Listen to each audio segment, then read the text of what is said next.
Kenya's annual electronic waste generation has grown from 3,000 to 51,000 metric tons in the last 9 years. This is due to the increase in technology. People are buying more electronic equipment. Let's take for Dandora, it is one of the most affected areas where heavy metals like lead, cadmium were found to reach levels of 13,500 and 1,058 ppm respectively. This is the lead and the cadmium.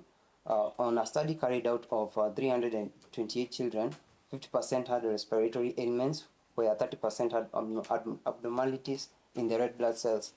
This is because of the corrosion from these electronics that are dumped in those dump sites, which are affecting the children. Combustion of these wastes has also caused an increase in the greenhouse emission. So our team has come up with a solution to curb these problems, and this is an app that you have generated called E-Waste Nexus. It is how it works is that it connects the person who has let's say this electronic product and which is used up, but still some of the electronic components can be reused. Let's say you have a laptop which is broken, maybe the hard disk, the RAM, everything, but still it has some electronic components, let's say like the fan or the SSD, which is still working. So this app connects this seller to a buyer who is in need. Let's say is a person in town who is an electronics repair guy who needs this fan. So our app is aimed at connecting this person who has this electronic waste. Instead of dumping it into those piles, he can sell them at a cheaper price. So landfills contribute to greenhouse gases emissions caused by acting as storage for manufacturing farms that combust materials for recycling. So we don't use those dumps. You stay with your electronic product, and you have a buyer. So we do not have a storage site where you just take your product, you stay with it, and find someone through the app who is willing to buy it at a cheaper price. So this reduces the e-waste, and we also reduce the collection of landfills. The project creates a new market for cheap second-hand components, the devices, and scrap, where the incentive is tokens for every successful sale. So let's say you've made a successful sale of 1,000, you get 10% of the token, and which it will reach a threshold. Let's say like if you have 500 tokens, you can withdraw that amount and earn for yourself an extra amount of money. Hence, we can increase the number of people who want to use this app. So on the market size, we have the TAM, which is at 94 million. Of course, this is the amount of money that Kenya gets by purchasing these electronic gadgets. So you have the SAM, which is a subset. This is the serviceable market, which is at 47 million, and we have the SOM at 23.5 million. So the business models that we are trying to keep to partner with the buyers and the sellers, and also of course the non-government organizations who are aimed to providing climate change by reducing these pollutions. We know of the global ones and also for the national ones. We also have corporations, the government.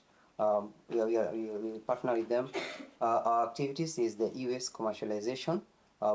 So this is another way that Kenya can earn more money by commercializing dump, or as we say, the e-waste. Our resources is the e-waste. So you don't have the dump, the dump site. You are a resource actually. The ones who have the electronic waste. So our competitors, who in our sense we do not want to think of them as the competitors. We want to think of them as our allies. But we can see here that we have the e-waste initiative Kenya, we have the electrical waste and electronic equipment, and also we have the way too. So we can perform data analytics for the e-waste initiative. We just have the dump sites. As you have said, we do not use the dump sites. You stay with your electronic product, you look for your buyer, and you have that communication between you. So you are providing a bridge between the buyer and the seller. So we provide incentivized reusing program. we see that other companies do not have that, because their aim is to provide data extraction, collecting them, drawing them in sites, as we have seen in the DORA. This causes the greenhouse gas emissions. So we have the buyer to seller interaction. So those are the things we can, and the things these competitors of ours cannot do. So what we cannot do is to have a large user base, because we have not done any the market research. We have these other companies have stayed for over 10 years, so the market base, they have enough capital to go across the country to collect this electronic waste and dump them in sites. Also, the data destruction.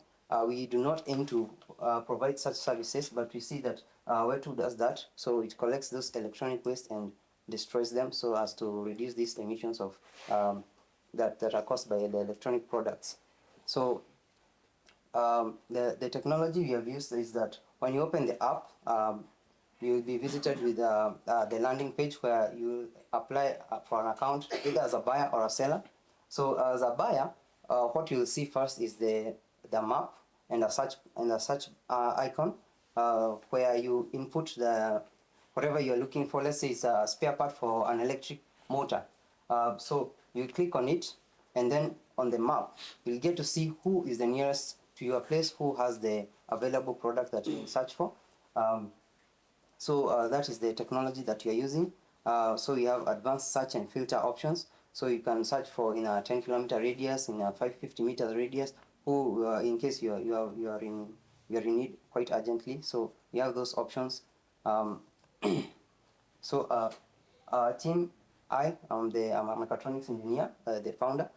We have Katasi Palia is also a mechatronics engineer, and Esa, who is an electrical engineer.